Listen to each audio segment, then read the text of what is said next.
আমরা আছি করলা রাজ্যে।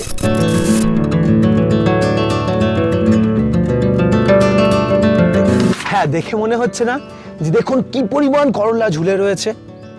কোথায় এই করলা চাষ হয়েছে? চলুন আজকে সেই বিষয়টা একটু জেনে নেব। আমার সঙ্গে একজন খুব পরিচিত মানুষ রয়েছেন। যে কোনো ব্যবসা করার আগে অবশ্যই সেটা যাচাই করে নেবেন, কারণ প্রত্যেকটি ব্যবসা ঝুঁকি সাপেক্ষ।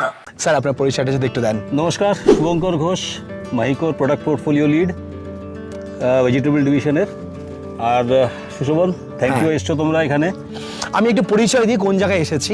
আমরা এসেছি ঔরঙ্গাবাদে মাইক্রোসিডস কোম্পানির যে প্রোডাকশন হাউস, যেখানে তারা সিড তৈরি করে, সেই সেন্টারে আমরা এসেছি, রিসার্চ সেন্টারে, যেখানে বিভিন্ন ভ্যারাইটি অল ওভার ইন্ডিয়াতে কোথায় কোন ভ্যারাইটি ভালো চাষ হবে, তার কোয়ালিটি কেমন হবে, প্রোডাকশন কেমন হবে, যেখান থেকে সিডের সেই রিসার্চ হয় এবং সিড পুরো অল ওভার ইন্ডিয়া এবং কি বাইরের প্রায় 7 থেকে 8টা দেশে তারা সাপ্লাই করে।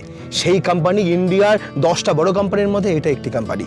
তো সেই কোম্পানির আমাদের সঙ্গে রয়েছেন একজন এক্সিকিউটিভ এবং রিসার্চ পারসন, যিনি এই করলার উপরে আজকে আমাদের একটা বিশেষ তথ্য দেবেন।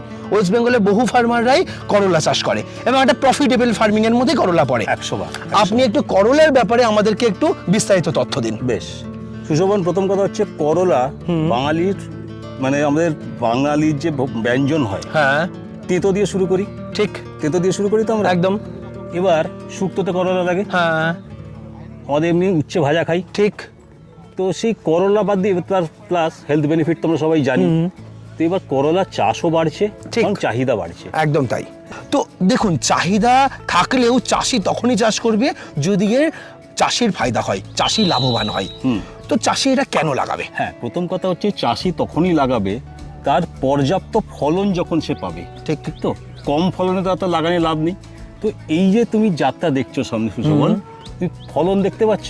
মোটামুটি তুমি যদি পরে যখন ক্যামেরায় যদি প্যান করো, হ্যাঁ, দেখতে পাবে যে প্রতি লতাতে একটা করে ফল রয়েছে। ঠিক ঠিক আছে, তার মানে কি প্রচুর ফলন তুমি বাস্তবে দেখতে পাচ্ছ যে প্রচুর ফলন। এবার ফলনের সংখ্যা তো একটা হবে, কারণ আলটিমেটলি পেট চলে সংখ্যা দিয়ে। একদম তাই।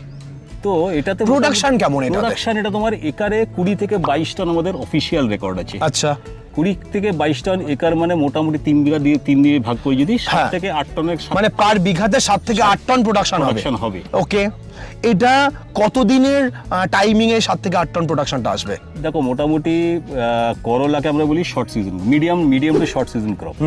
মানে ধরে নাও তোমার 3 থেকে 4 মাস অবধি অপটিমাম ফলন থাকবে ওটা। আচ্ছা, হ্যাঁ, এবার বীজ লাগানো থেকে 65 দিন, 60 থেকে 65 দিন প্রথম ফসল আসবে।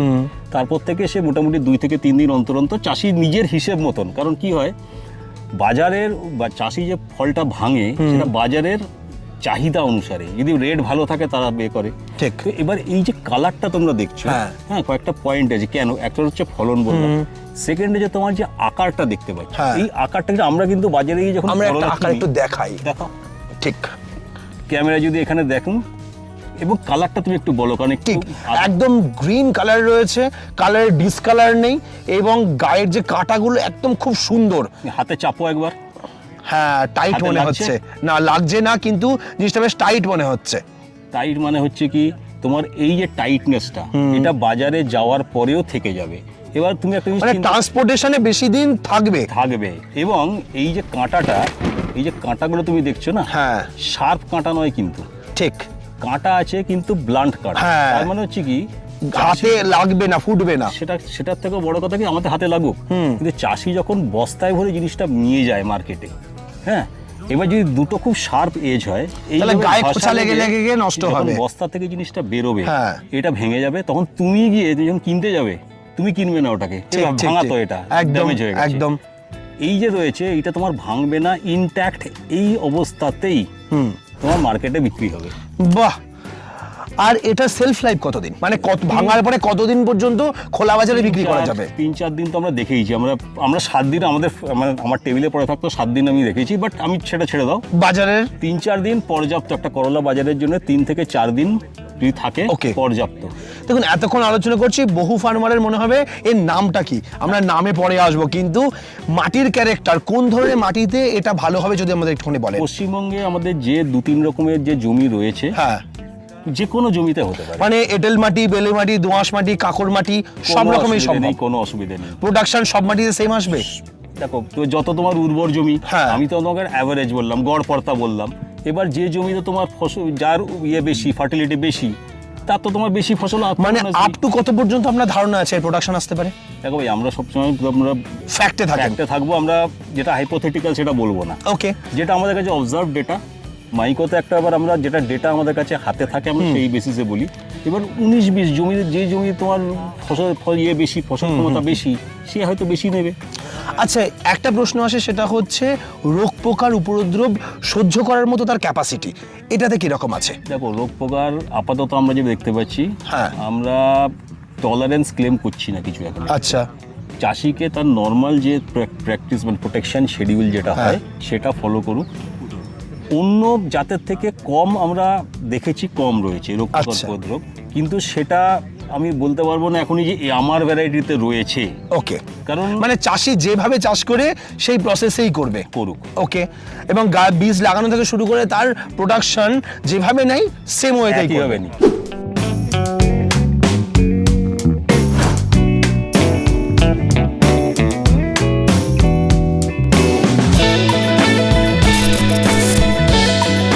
এবার প্রশ্ন হচ্ছে, আমাদের ওয়েস্ট বেঙ্গলে আমরা দেখেছি যে এখানে যেমন মাচা করে সুন্দর একটা প্রসেসে করেছেন, বেশিরভাগ ফার্মাররা মাটিতে করে। তো আপনি কি বলবেন, মাটিতে করাটা ঠিক নাকি এইভাবে করলে ফার্মারের বেশি ফায়দা হবে? যদি বলো যে কারণ আমরা R&D সেন্টারে আসছি, আমরা এখান থেকে নতুন কিছু নিয়ে যেতে চাই, ঠিক ঠিক মানুষকেও সঠিক জিনিসটা শেখাতে চাই। যেমন সত্যি কথা বলতে কি, যদি বলো লতানে ফসল হ্যাঁ। করার সব থেকে ভালো উপায় হচ্ছে তোমার মাচানে করা। আচ্ছা, হ্যাঁ, যেখানে যে সমস্ত চাষি মাচানে করেন তাদের প্রথম কথা ফলের কোয়ালিটি, এক্সেলেন্ট ফলের কোয়ালিটি আছে। আচ্ছা, রোগের আক্রমণ কম থাকে, কারণ বুঝতেই পারছো যে মাটিতে থাকলে, মাটির সঙ্গে টাচ থাকলে তোমার জল থেকে তো মাটি থেকে ইনফেকশন আসতে পারে, ফল পচন হতে পারে। ঠিক। তো তোমার, এবং সব থেকে বড় কথা ফলের আকারটা স্ট্রেট, প্রপার সাইজ নেই, সাইজ নেবে, Okay. নিতে পারবে। তোমার যে নিউট্রিশন যেটা মানে এই যে গাছের যে যেটা মানে শক্তি যেটা আসবে সেটা ইউনিফর্মলি ওপরে উঠবে। আচ্ছা, ফলের কালারটা তুমি দেখো সেম থাকবে। আর যদি মাটির সঙ্গে, এই জায়গাটা যদি মাটির সঙ্গে টাচ করে থাকে, ওর এই কালারটা জায়গাটা বদলে fade যাবে। হয়ে হ্যাঁ, তো সেই জন্যে চাষি ভাইদের আমার এটাই বলা, যদি আপনি লতানে ফসল করেন তাহলে মাচা আপনারা করে মাচা করবেন। করে করবেন, আপনাদের ফলন বেশি আসবে, লাভও বেশি আসবে। ওকে। এইবার প্রশ্ন হচ্ছে এই ভ্যারাইটিটার নাম কি? তো সেই বিষয়টা আমরা একটুখানি আসবো। এবার একটু এসো সুজমান, বাইরে এসো। এবার তোমাকে আস্তে আস্তে বাইরের দিকে আসি, তোমাকে নিয়ে যাই। একটু ক্যামেরাটা ফোকাস করো। 2055, এটা আমাদের আচ্ছা। 2026 সালে আমরা মানে সামনের বছর হ্যাঁ। ফেব্রুয়ারি মাসে আমরা এই প্রোডাক্টটা দিচ্ছি, লঞ্চ করছি বাজারে। আচ্ছা, এটা কি ওয়েস্ট বেঙ্গলে অ্যাভেলেবেল থাকবে? ওয়েস্ট বেঙ্গলে 2026-এই পাবে? 2026-এ পাবে, ফেব্রুয়ারি মাস থেকে। বাহ, তার মানে একটা সঠিক টাইমে এই জিনিসটা আমাদের মার্কেটে আসছে। হ্যাঁ। ফেব্রুয়ারি মাসে বলছেন আসবে। এই করলা লাগানোর পারফেক্ট সময় কোনটা সেটাও যদি একটু বলে দেন। দেখো মোটামুটি যে কোনো লতানে ফসল হ্যাঁ। আমাদের পশ্চিমবঙ্গের মাটিতে হ্যাঁ, সেপ্টেম্বর অক্টোবর মাস থেকে শুরু করে এপ্রিল মে হচ্ছে তোমার একদম সব থেকে সুন্দর ওয়েদার, এবং সব থেকে বড় কথা যে বাজারে যে বিক্রি করে দাম পায় সেটা সব থেকে ভালো থাকে, এই টাইমে ভালো পাওয়া সব যায়। থেকে ভালো পায়। এটা তোমার অপটিমাম। তারপর লোকে তো সারা বছর লাগাচ্ছে এখন। আচ্ছা আচ্ছা, কারণ তুমি যেমন ধরো সারা বছর করলা তাকে তো বাজারে, করলার চাষ কি তারপর হয় না? ঠিক হয়, কিন্তু কি হয়, ফলন পাওয়া, সব থেকে বেশি ফলন পাওয়া এই টাইমটাই হবে। এটা সবথেকে বেশি। ওকে। আচ্ছা, আরেকটা প্রশ্ন থাকে, টেম্পারেচার টলারেন্স বা ওয়েদার চেঞ্জেস টলারেন্স এ কতটা করতে পারবে? আমরা যতটুকু দেখেছি, হ্যাঁ। পশ্চিমবঙ্গের আবহাওয়াতে আমাদের ব্যাপক, কারণ যে কোনো প্রোডাক্ট চাষিদের কাছে যাওয়ার আগে আমরা চাষির জমিতেই আমরা ট্রায়াল করি। ওকে। হ্যাঁ, একটা বছর পুরো ট্রায়াল থাকে বিভিন্ন জায়গাতে, পশ্চিমবঙ্গের যত অ্যাগ্রোক্লাইমেটিক জোনস রয়েছে সেখানে ট্রায়াল করে আমরা দেখেছি উঁচু নিচু থাকা সত্ত্বেও কিন্তু তার পর্যাপ্ত ফলন দিয়ে গেছে। আচ্ছা, আর তার মানে তাপমাত্রা অনুযায়ী যদি ধরি, লোয়েস্ট আর হাইয়েস্ট কতটা এর ক্যাপাসিটি আছে নেওয়ার? মোটামুটি আমাদের 40-42 তো আমরা দেখেইছি। আচ্ছা, মানে হায়ার গত হ্যাঁ। বছর তুমি গত বছরের গরমটা তুমি চিন্তা হ্যাঁ, করো। 42-45 অব্দি উঠেছিল। আর ঠান্ডা ধরে নাও আমরা কত 10-12-তে নামে মোটামুটি। হ্যাঁ, ওই সেই ওয়েদারেও ঠিক অসুবিধা প্রোডাকশনের হ্যাম্পার হয়েছে কিছু? কোনো কিছু না, সেমই থেকেছে। সেম থেকে গেছে। ওকে। শুধু দেখো এবার হচ্ছে টেম্পারেচার যদি খুব এক্সট্রিম হাই হয়ে যায়, হ্যাঁ। যেটা হতে পারে কি তোমার ফলনের সংখ্যা হয়তো একটু কমতে পারে, ওকে। কালার হয়তো একটু ফেড হতে পারে যদি তোমার এক্সট্রিম টেম্পারেচারে। ওকে। আচ্ছা, আপনি যেমন আগেও আমাদের বললেন যে কিছু কিছু সতর্কতা আছে, এক্ষেত্রে ফার্মারকে কি সতর্ক থাকতে হবে এইটার ক্ষেত্রে? দেখো করলার চাষ ওই প্রথম কথা হচ্ছে আমরা বললাম মাচানে যদি করা যায়, হ্যাঁ। সতর্কতা নয় বাট এটা একটা অ্যাডভাইস আমাদের হ্যাঁ। যে আপনারা মাচানে করুন, তাহলে ফলটা ভালো পাবেন। আচ্ছা। সেকেন্ড হচ্ছে ভালো ঠিকঠাক স্প্রে করবেন, হ্যাঁ। ঠিক ওষুধ। আমাদের কোম্পানির যে প্রতিনিধি রয়েছে আপনাদের তোমার পশ্চিমবঙ্গে রয়েছে, ঠিক। তোমার বিভিন্ন জেলাতে আমাদের প্রতিনিধি রয়েছে, প্রত্যেকটা জেলাতেই প্রতিনিধি আছে। দোকানের সঙ্গে কন্ট্যাক্ট করলেই তারা বলে আপনাকে দেবে। ঠিক এক্স্যাক্ট কি ওষুধ দিতে হবে না দিতে হবে। আর সব থেকে যদি মাচানে করেন জায়গাটা ক্লিন রাখা, পরিষ্কার জায়গা, মানে আচ্ছা, জমিটাকে মানে পরিষ্কার। ঘাস পরিষ্কার রেখে একদম ক্লিন রাখলে প্রোডাকশন ভালো আসবে। একদম। ওকে, তো এই করলার আপনারা প্রশ্ন থাকতে পারে বীজ কোথায় পাবো? তো স্ক্রিনে যে আমরা এর ডিটেলস আমাদের জানিয়ে দেবো, ডেসক্রিপশনে পেয়ে যাবেন, কন্ট্যাক্ট নাম্বারও থাকবে। যদি মনে হয় যে কারোর সঙ্গে যোগাযোগ করবেন আপনারা সেটাও করতে পারেন। তো আজকে এই করলা চাষের কন্টেন্ট আপনাদের কেমন লাগলো অবশ্যই জানাবেন। আরও যদি মনে হয় যে আপনাদের ব্যক্তিগত কিছু প্রশ্ন আছে, যে প্রশ্নগুলো ভিডিওতে আমরা মিস করে গেছি, সেটাও করবেন।